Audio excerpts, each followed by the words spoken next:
Abraham Lincoln once said,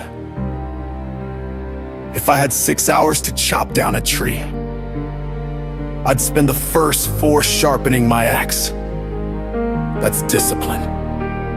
While others swing wildly, wearing themselves out, you prepare, you practice, you train, you study, you sharpen. And when it's time to act, your strike is clean, powerful, effective. Don't confuse busyness with progress. Don't just swing, sharpen. Every disciplined habit, every small preparation is you sharpening your axe for the moment that matters. And when that moment comes, you'll be ready.